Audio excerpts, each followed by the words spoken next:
Morning, everyone. So, little aftermath after the weekend's excitement, not necessarily, um, well, I don't know. So, Sue Gray obviously resigned at the weekend. It all looks incredible, just in isolation, looks incredibly childish. You know, it's all like you keep, if you anyone who has read any articles on it since, it's all, oh, she became a lightning rod for criticism. It's like, no, she didn't. The media decided to publish a load of articles about her salary. And these political editors who are all now trying to sort of make sense of it all, they're all of them paid way more than she is. Some of these political editors, like Laura Kunsberg, is paid more than Sue Gray and Keir Starmer put together. And you just think so. And then it was all this, I just thought, how ridiculously childish was it all? When she became the story, it became untenable. She didn't become the story. The media made her the story. But anyway, it's whatever the reasons are, we're not going to know because we're not behind it. Anyone here who's worked in any sort of organization that's got multiple layers, know you've got political shenanigans within your organization that no one would be able to discern from the outside, but maybe you know things on the inside. So the same thing will apply. We won't really know what's going on for maybe 20 years until someone writes their memoirs. But what has happened is, so Sue Gray is no longer chief of staff. Morgan McSweeney is. Morgan McSweeney was Keir Starmer's chief of staff before he took Sue Gray on. McSweeney is a very, very good campaigner. So he'll have some communication skills, but it remains to be seen how effective he is as a media operator. I would just say that, he was still the political advisor throughout these last couple of months. And if as the top political advisor, he was letting Keir Starmer go ahead with the way they're doing the winter fuel payments, and, he'd still be responsible for the mess over responding to the gifts and donations rows and all of that. So I'm still not convinced. However, there were some other appointments as well. So what it sounds like is Keir Starmer has beefed up his communications team. Now, whether he's got the right people in all those places remains to be seen. But what at least has happened is that internally, they have recognized that their communications, their media game over the past couple of months has been appalling. Absolutely appalling. So they've recognized that and they've made moves to change it. So we'll see what happens now. It does have to be said that in the past few years, where something has gone a bit wrong, they usually have fixed it. Sometimes they've taken a long time to fix it. And then sometimes because it's taken too long, they never really recovered. But they have at least looked to fix it. And in this particular case, it's the first few months. The Conservatives don't know what they're doing anyway, because they're still waiting to see who their leader is. And once the budget's been announced, the media will, have to focus on that as well. So there is at least, if they get it right now, is what I'm saying is, then in a few months' time, we could look back and go, oh, well, things have got a lot better now. This should be fine.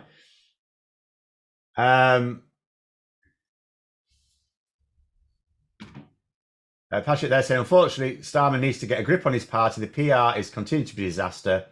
And this comment goes on, but I can't see where it is. Yes, he does, and he needed to, and he does, and he is sometimes a bit slow on it. Although it is quite interesting. At the Tory Party conference, someone said, I think they were from Best for Britain, and they heard Michael Gove telling some people there that the Conservatives shouldn't be complacent just because Labour are having a bit of a disaster at the moment, because he said of Keir Starmer that he learns quickly, acts ruthlessly, and gets things working.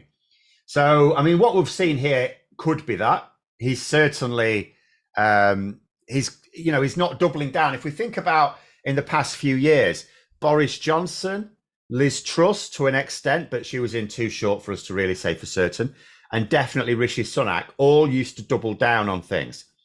They always used to take far, far too long. Boris Johnson U-turned a lot, didn't he?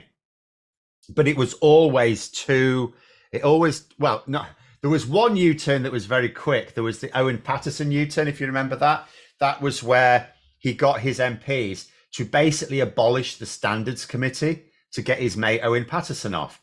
And then within a couple of days, because of the backlash, he actually had he had to come back to Parliament, or get Jacob Rees-Mogg, who was leader of the House at the time, to come back to Parliament to reverse it. So that was actually a quick U-turn. But most of them were really very long because he tried to double down for a very long time. Whereas at least Starmer is, when he recognises the problem, he does then sort of fix it. He doesn't as a tactic try just brazening it out, which is a good thing. But there we go. Nick there, McSweeney, probably another senior figure within Labour, along with Mick Lynch and all, advising Starmer to keep the hard Brexit red lines whilst having an Irish passport himself. Is McSweeney a Brexiteer? Didn't know he was a Brexiteer. I'm sure about that. I don't think Mick Lynch advises Keir Starmer, though, to be honest. He's not even in an affiliated union. Patrick there saying Johnson, Truss and Sunak had the right-wing media to minimise and ignore things that they did. Yes, there is always that, but you always have to factor that in as Labour. It's why, you must always factor that in. The Tory press will always give the Conservative Party a free pass on whatever they think they can get away with. The only time the Tory press will put pressure on the Conservative government is one of two reasons, or if they report on something the Conservative government would rather they didn't. There's only two reasons they'll do it. First of all, because don't look at it as the tail wagging the dog. The Tory media do not do the Tory party's bidding. The Tory party do the Tory media's bidding. So if the Conservative Party are going down a line the Conservative media do not agree with, they will then hold them to account for that. And then the second reason is if it's already out in public. So because what then has to happen is they then have to report on it, but they do it in a way to try and steer their viewers towards, the Conservatives are doing the best they can type of thing. But they will still report on it then. Captain Bart Roberts, £10, thank you. Did I see Kunzberg being interviewed on GBBs? No, I didn't. Lying through teeth. She knows, Bozo, you leave your phone lying around trying to nick it. Of course you would. Why would she be interviewed on GB News? How does that make sense? No, I didn't know that. How is that even allowed? Why would someone from the BBC be interviewed on GB News? I hadn't even realised that happened. Is part of the problem too large a majority with a load of new MPs not understand the nature of government? Not this particular problem, no. That is a problem for certain issues. That was, I think, certainly a problem for the winter fuel payments, although, again, the way the leadership are managing the winter fuel payments policy is still just objectively bad. So it is a problem that you've got so many new MPs. They don't really know how to be MPs yet. They also don't really, in effect, know how to win elections. I kept saying one of the problems the Tories had coming into this election, for almost all of those MPs, it was the first time they'd ever had to win an election, because in the past it's been too easy for them. There will have been the odd Conservative MP who was fighting for their seat in 2024 this year, who will have had a genuine battle on their hands in the past, like a very small number. But the vast majority of them have won their seats because their party nationally was seen as the one to vote for. So they didn't really know how to fight a seat. Even if you'd been an MP for 10, 15 years, they didn't know how to win a seat. So they went into this election for the first time being, against an electorate that didn't think their party should win. So what they had to do in that case was convince them that they as a candidate should at least win, but they didn't know how to because they never had to do it before. So Labour are now in the same situation. In future elections, some of those are going to find that because they've won their seats relatively easily this time. There will have been a bit of a fight in some cases, but a lot of them will have won it relatively easily. So they, just because they've won a seat in a year when it was easiest to win the seat doesn't mean they know what they're doing. But no, ultimately the problems that Labour have had in terms of the bad publicity have been, yes, they've been confected, roused by the media, but you factor that in, that's always going to be there. It's ultimately the Downing Street operation. It was entirely centred within 10 Downing Street. There's various talk at the moment. Should there be a reshuffle? It's like, no. Keir Starmer said no. Morgan McSweeney said he's not in favour of a reshuffle. No cabinet minister has done anything wrong in the past couple of months. None of them have caused any issues. None of them have dropped the ball. This has been entirely about the team around Starmer. They have messed it up. Obviously, he has to take responsibility. He forms the team, but they have as well. Sean, they're saying, why is Alistair Campbell carping from the sidelines? Is he in Labour anymore? No, but he's a commentator. He is proven. Let's be fair. Alistair Campbell is a proven media operator. Now, it's not strictly speaking the case that he would be a brilliant media operator now. We don't know that. I always say he could be a bit of an Arsene Wenger. Like Arsene Wenger, when he came to Arsenal, Keir Starmer's team, but when he came to Arsenal, he was absolutely brilliant, superb, great innovator, great pioneer in British football. But what happened was other managers and teams looked at what he was doing and started to replicate it. And then they started to innovate as well. And so it took off, but he kept doing his own stuff. He never sort of developed, right? He never advanced himself. He just kept sticking to what was a winning strategy at one point, but no longer was. Now, Alistair Campbell could be the same because the media operation is very different now. Back when he was the spin doctor or the director of communications, but we called them spin doctors around that time, probably because they were so good at it. It was a very different news cycle. You were having more regular news then, but it wasn't like this 24-hour news. There was no social media. There was a bit, but it wasn't like today. So it is very different now. You've actually got to be much quicker. You've actually got to be a lot quicker. And that's where Starmer does have a big disadvantage. He often takes, and it is better to take longer and get the decision right, sure, yeah. But you sort of need to do both. You need to be quicker and get it right. But the reason why Alistair Campbell's saying things on the sidelines is because that's where he is. Why wouldn't he say anything? I can say what I like. He certainly can, and he's one of the most qualified people in the country to carp from the sidelines because he's done it in the past. He's proven himself. Like I said, he wouldn't necessarily be able to do the job well today, but he'd have as good a time as anyone. Campbell's having a good time with resting in his politics podcast. Yeah, I'm sure he is.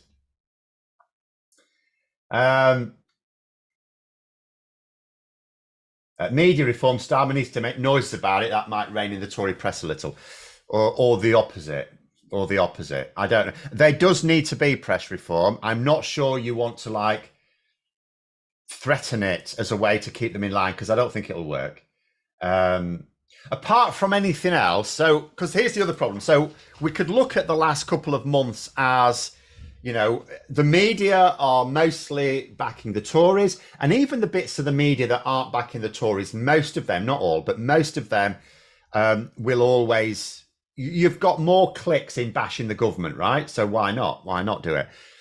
But there's another aspect to it as well. They need the clicks. The reason why during summer recess it's called silly season is because political journalists don't go. They might have a holiday during that time, but the political journalists still have to do their jobs. They still have to write news stories, and those news stories still have to get the views if they want to keep their jobs. So they have to. So they have to find things, and if they. The government basically need to feed them things that will be exciting to report on. And if they don't, if the government don't give political journalists something to write about, they'll find something themselves.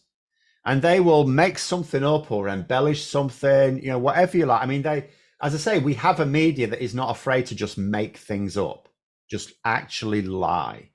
I mean, I did a video the other day. In fact, it was on Sunday. It was the Mail on Sundays. Its front page was just a lie. It wasn't even spin. It was a lie. You can see today, for example, the Daily Telegraph have got one on, where was it now? It's somewhat the European Court of Human Rights. Oh, European Court of Human Rights says we can't send this Albanian burglar back. Now that's spin. It's not quite as they're expressing it, but they are taking something that's happened. I mean, they call it a legal loophole. It's not a legal loophole. But, they're taking something that has happened and at least spinning it. Whereas the Mail on Sunday, this Sunday, their front page had no bearing to reality at all. It wasn't based on anything at all. It was just lies. And there we go. Thoughts on Boris's interviews and recently promoting his book. He's recycling a lot of old lies. I mean, any former prime minister or any former senior politician who writes their memoirs, obviously they're going to, no one writes a completely true and frank account of their own role in anything, do they? You always try and embellish your own role. So you try to, where things went well, you try and enhance your own role in it. Like Boris Johnson, for example, and somehow it's worked, and I really don't know how.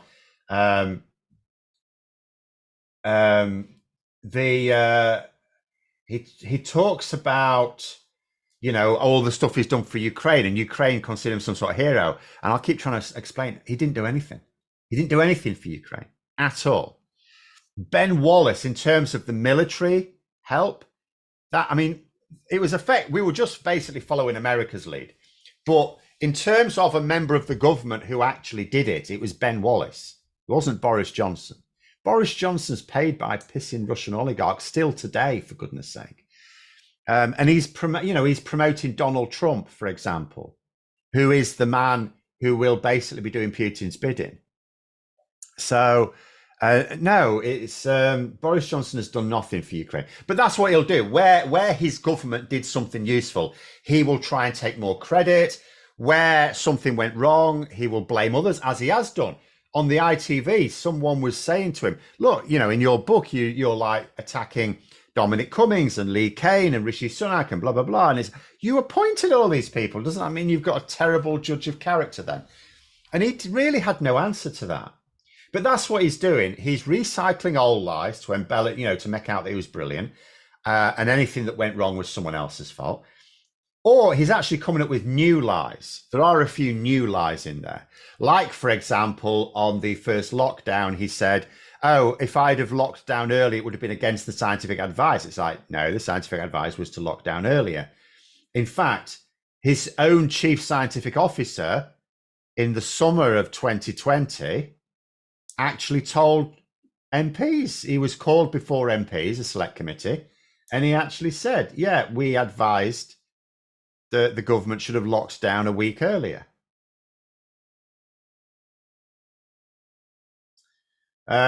Clupid, sorry, I can't read that. Ever thought maybe it's not the comms, they're actually just neoliberal? No, they're not neoliberal. Either you don't know what neoliberal is, or I do not know. They are the furthest thing from neoliberal. People overuse that term. You don't actually know what it means, do you? There's a lot of people seem to think the term just means not communist. That's what they think it means.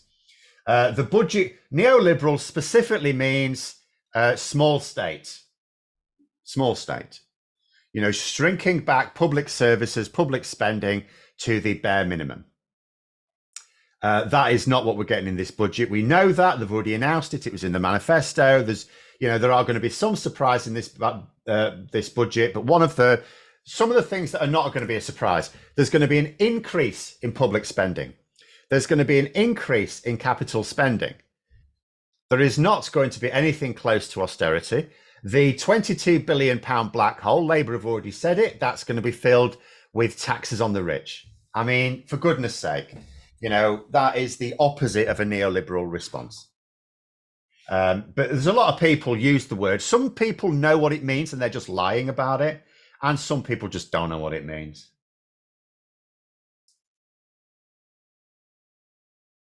I think it's been a disaster for Bojo. I think he was expected to be treated like the PM. Well, yeah, I mean, he had a couple of interviews cancelled. There was the Laura Kunzberg one, which was just, she got caught out trying to send him questions. She insisted it was an accident. It was like, yeah, of course it was. But then Sky just cancelled because Boris Johnson refused to be recorded. It wasn't supposed to be a filmed interview with Beth Rigby. It was just going to be like over coffee or something. But she wanted, like all journalists will, like a dictaphone to record so she could get his quotes right. And he wasn't having it. So Sky just said, well, we'll cancel it then, which came as a bit of a surprise to him. But then he probably prefers that than letting Beth Rigby actually quote him on something.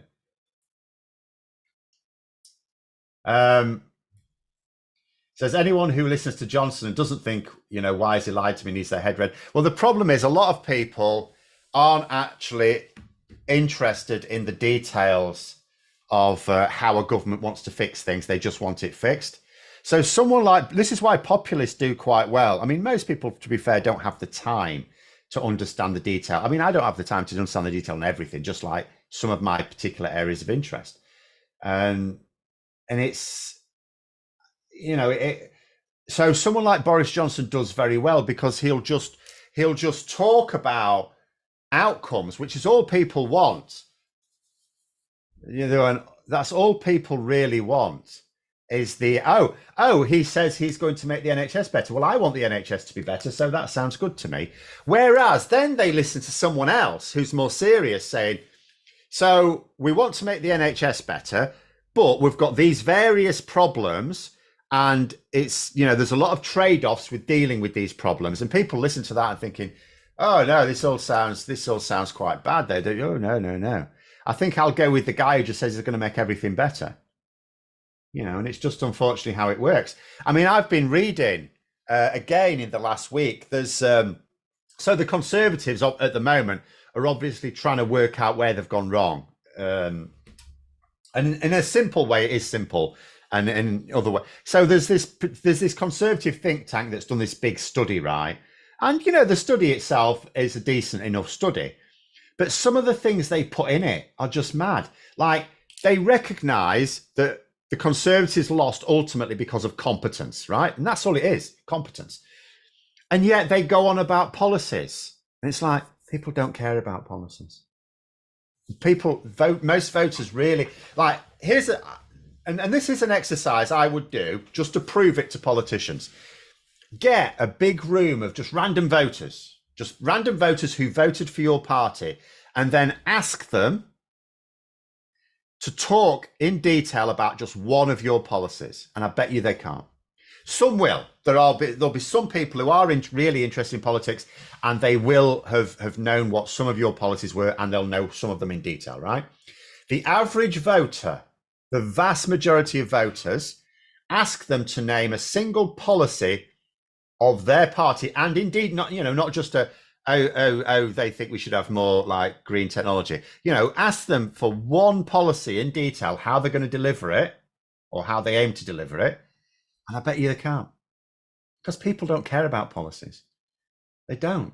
They just care that you sound plausible, that you sound like you know how to fix things. That's all they want, competence. That's it. George Dawes, £2 super chat. Thank you very much. Labour have signed up to carbon capture £22 billion. No, I did this on the agenda on Friday. This is not correct the way it's been reported. First of all, when you say £22 billion, what do you think that means? I'm going to answer for you. It's actually not even £22 billion. It's £21 billion. But either way, it's a little over £21 billion over 25 years. That's pathetic. That's a tiny sum of money. Secondly, although carbon capture is not a good way of actually, and I know the hype in it in the media and so on, and Labour have encouraged this. They're hyping it in the media. Oh, this is the start of our net zero. It's like, no, it's not. And the government know it's not as well. It's useful for some industries like producing concrete. And that's all it's going to be used for as well. The reason for this investment in carbon capture is not, it's not really part of the government's net zero. In fact, they've said themselves the purpose of this investment is to transition jobs. Because what's happening at the moment, there is an industry, the oil and fossil fuel industry, but we've already sort of binned coal now. So oil and gas, we could say, in this country. The fossil fuel industry, we want to wind down, right? The government are open about that. They want that industry to end. Now, what happened the last time we had a government that wanted an industry to end? It was Margaret Thatcher in the 80s. I grew up in a community of an industry she wanted to end. And what happened was some of these industries needed to end, like coal. You know, it wasn't economic. At the time, we weren't thinking about, I mean, scientists were, but the population in general weren't thinking about high carbon emissions. We were thinking about it's too expensive to dig this bloody coal out of the ground. So it needed winding down. Where Thatcher went wrong is she didn't realize that people still need jobs. So entire communities just collapsed, right? Whole economies collapsed. So what Starmer's doing is the opposite of Thatcher. He's saying we need these people. You know, if you end an industry, then you're ending a load of jobs. Well, we need those people to have decent jobs, right? So that's what this is. It's investment in jobs. It's creating jobs so that people can transition. That's all it is.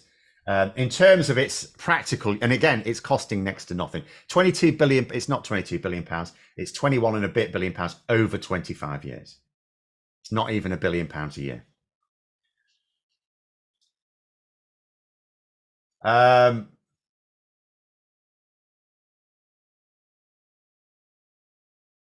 But there you go. For the purpose of this investment, as I say, and the government have said, although yes, they are saying this is part of our net zero, they've also put a big, this is about creating thousands of jobs to transition. They've talked about that as well.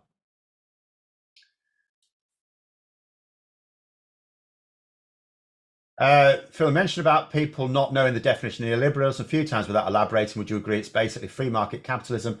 Is it more nuanced than that? It's not necessarily full free market capitalism. It does allow for some regulation, but it's neoliberalism is the idea that there should be a bare minimum of regulation and that there should be a bare minimum of state management of anything. So it's close to it. So yeah, it's the furthest thing than we're getting. Well, you would get from any Labour government, but it's certainly the furthest thing we're getting from this current Labour government, who have already straight away talked about. So the only area they've talked about removing regulations really, or watering them down, should we say, is in planning applications for housing and energy projects, which, you know, still keep an eye on, because, you know, whenever there is such a thing as unnecessarily burdensome red tape that exists, but always be a bit dubious when people just talk about that. But that is the only area in other respects. In fact, it's not even the case that you can say they're watering down housing regulations, because in some ways they're beefing them up as well. Because on the one hand, they want it to be easier to get planning permission for the builds, but they want the quality of the builds to be better. So one type of regulation is being watered down, another type is being increased. Because especially in the shadow of Grenfell, the last thing you would want is quality of housing materials used to be watered down, isn't it? But in all other respects, I mean, look at like the water industry, what Labour introducing much tighter regulation there, to the point where water company executives are going to find themselves in prison if they don't start obeying the law. I mean, that's not, a neoliberal would not even think about doing something like that. Criminalising an executive for simply not following the law. How ridiculous. So it is absolute nonsense. Who do I think will be the final two in the Tory leadership? Jenrick and Cleverly, probably. Because Starmer does not seem to be taking my advice and crushing Jenrick, which he should. And in fact, this new team This new comms team, yes, okay, it's new and it'll take some time to bed itself in. But surely any decent comms team should straight away be saying to Starmer, you have got an open goal with Robert Jenrick. Even his own side know it's dodgy to accuse the British military of a massive campaign of murder. Hammer him on it. Hammer him mercilessly on it. But there we go. Didn't the previous leader propose planting 20 billion odd trees but was ridiculed? That's because it doesn't do much. So let's go and spav 21 billion on unproven technology instead. No, I've already explained how it works, but Mike, you're not listening. It's there for jobs. Are you suggesting that Keir Starmer should wind down the oil and gas industry in this country and just leave the people, unemployed like Thatcher did in the 80s? Are you actually promoting Thatcherism there? Because it sounds to me like you're promoting Thatcherism. Ivan Ambrose, 199, best line to counter the austerity Mark II claim. When the budget, the thing is, like, Labour's manifesto makes it clear. So it would be a huge breach of the manifesto if the budget that comes out is an austerity budget. Keir Starmer and Rachel Reeves have said every time they've been asked, it's not austerity, we're actually increasing public spending and increasing capital investment. And if people still won't buy that, there's nothing to be done but to wait for the actual budget to come out. That's all to be done about it. And then ask them to present you with an analysis of the figures being added up, which they won't do, because all of the grifters that they're listening to on social media, they won't do that. So they'd have to do it themselves, which they're not. I'm not even going to do that. It's too much work. They're not going to do it. But that's the reality. It'll be more spending. It'll be more day-to-day spending, and it will be more capital investment spending, some of which will be beyond. In fact, one of the problems Rachel Reeves has got at the moment is the Treasury rules are entirely focused on returns over a 5-year period, because that's how parliaments, most governments want the Treasury to judge projects on whether it's going to give them a return for the next election. That's how politics works. Whereas Labour are actually also wanting some longer term projects in as well to get the green light from the Treasury. So they're actually trying to change the Treasury's mindset on something like that. Because at the moment, it's like if something will cost you billions of pounds and you get your return in 10 years' time, as far as the current Treasury calculations go, it's like you don't get a return at all, because it works on a process of 5 years, which is not helpful. So in actual fact, Labour are pushing for way more capital investment than we'll have seen in a very, very long time. But anyway, but